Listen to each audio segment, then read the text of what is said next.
Lydia Harris thought her marriage to David was safe, and she trusted her widowed mother, Mrs. Teresa Harris, more than anyone else. One rainy evening, Lydia returned home earlier than planned. The house was strangely quiet. She called out, "David, Mom," but there was no answer. As she walked down the hallway towards her bedroom, she heard a faint whisper and a soft laugh. Her heart pounded. She pushed the bedroom door open, and what she saw on her own matrimonial bed froze her in place. "My name is Lydia Harris. I married David Collins 3 years ago. I believed I had a perfect life, a loving husband and a caring mother," Mrs. Teresa Harris, who often visited us. "When my father died, I asked my mother to move in with us. I didn't want her to be lonely. I thought having her close would make our home warmer and happier. At first, everything was peaceful. Mom cooked for us sometimes, and David always thanked her.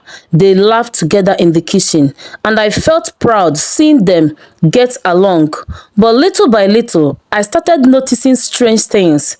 Sometimes, when I came back from work earlier than usual, I would find them sitting too close on the living room couch. When I entered, they would quickly stop talking and act like nothing happened. At night, David often left the bed saying he wanted a glass of water or needed to check something downstairs. I thought nothing of it. Then one afternoon, I saw my mother wearing bright red lipstick and a fitted dress, even though we had no visitors. When I asked her why she was dressed up, she smiled nervously and said she just wanted to look good. Another time, I noticed David quickly locking his phone when I entered the room. When I asked him why, he laughed and said it was just work messages. I wanted to believe them. I told myself I was overthinking things. But deep inside, something didn't feel right.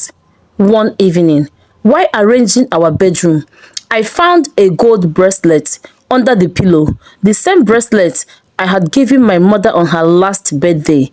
I froze. I held the bracelet in my hand, staring at it, feeling a strange heaviness in my chest. That night, I couldn't sleep. I kept wondering why it was in our bedroom. I had no idea that my worst nightmare was about to come true.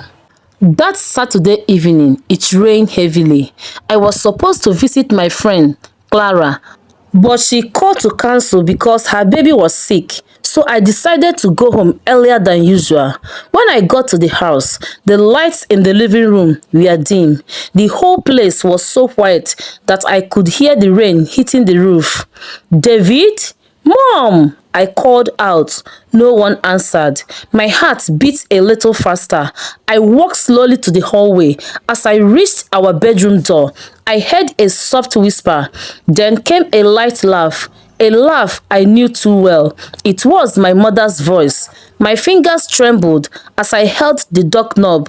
I pushed the door open gently. The sight before me almost stopped my heart. David, my husband, was sitting on the bed, shirtless. Beside him sat my mother, Teresa, wrapped in our bed sheets. Their faces turned pale the moment they saw me. For a few seconds, I couldn't breathe. I felt like the world had stopped spinning. "Mom!" "David," I whispered, my voice breaking. "What is this? What am I seeing?" Tears filled my eyes as I took a step back. David stood up, his hands raised as if to defend himself. "Lydia, please, it's not what you think." I shook my head and shouted, "Don't lie to me. How long has this been happening? In my own home, on my own bed." My mother lowered her head, her lips trembling. She whispered softly, almost too quietly to hear, "Lydia, forgive me. It's just happening." Her words felt like a knife cutting into my heart. I sank to my knees, sobbing uncontrollably. The rain outside thundered like it was sharing my pain. I looked up at them, tears running down my face. You were the two people I trusted the most in this world. Mom, you taught me about dignity. About marriage, David, you swore to love me, and this is what you do to me.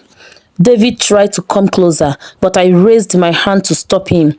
Don't touch me, I cried. Both of you, stay away. The room was heavy with silence except for my sobs.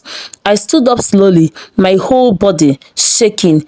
Get out, I said in a low, broken voice. Both of you, get out of this room. My mother's face crumpled with shame. David lowered his head, unable to look at me. I turned my back to them, clutching the edge of the wardrobe to stop myself from falling. I didn't want them to see how completely shattered I was that night. I couldn't close my eyes. I sat on the floor in the dark, my eyes replaying the scene over and over again.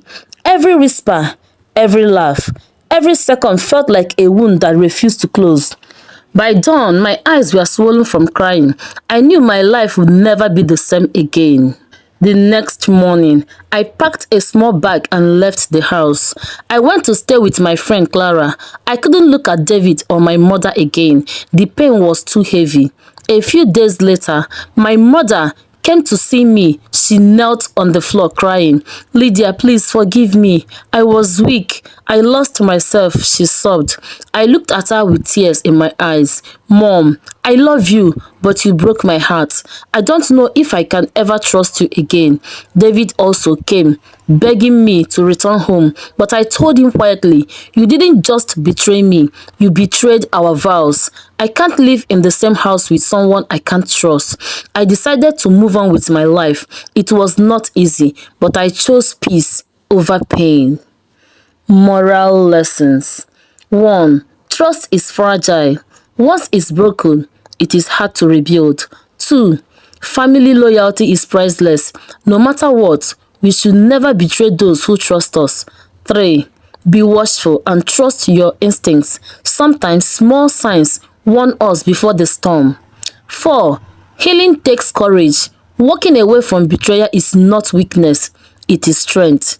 5. Forgive but learn. Forgiveness frees your heart, but lessons keep you wiser. Dear viewers, thank you so much for watching this story to the end.